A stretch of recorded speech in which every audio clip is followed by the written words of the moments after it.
Hi guys, Yingzhi here. In our last video, we asked Dr. Derek on how to choose a pair of running shoes. If you haven't checked that out yet, I'll put the video link somewhere in the description below. Today's video is part 2 of the topic, where we asked him about how tight our running shoes should be. If you have any further questions on running shoes, put them in the comment section below. And if you find this video useful, remember to give us a thumbs up so that we'll keep producing videos like this. Let's get into it. A lot of people tend to have questions about how to fit in a running shoe. In general, I feel that running shoes have to be a bit looser or larger size than your typical dress shoes. And that's because when you're running, your foot actually expands a little bit with every step. And this is exaggerated because the impact from running stretches the foot a little bit more than just your standard walking. What I found is that a lot of people tend to wear shoes that are a little bit too small for their feet because they are so used to the feel of how their foot is in a dress shoe.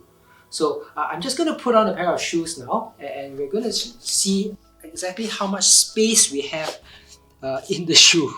Okay, so these are Asics racing shoes. For racing shoes, you want them to be just about as snug as it can be without being uncomfortable.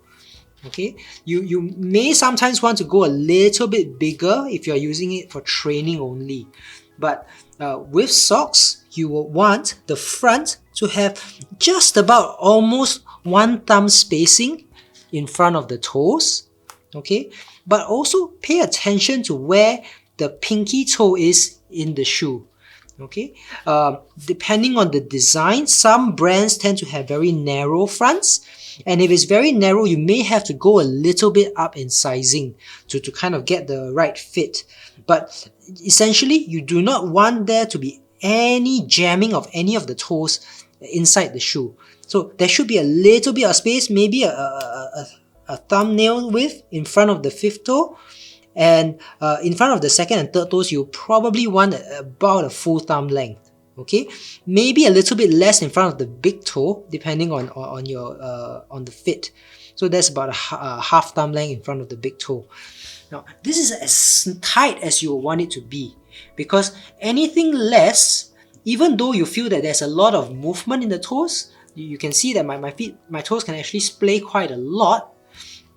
Once you start running, your foot will move a little bit forward and backwards in the shoe, and then you're going to run out of space once you start going on a downhill, for example.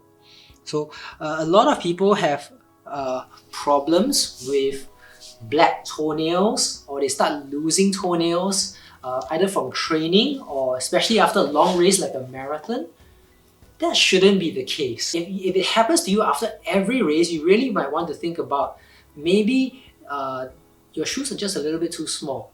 It may take a little bit of time to get used to it if you're not used to wearing slightly looser shoes at the front, but you just have to be aware that just because your toes are a little bit free moving and not snug and scrunched up, you're not losing any efficiency there. That's generally how it's supposed to be. The lockdown in a shoe should always be in the middle of the foot and in the ankle area.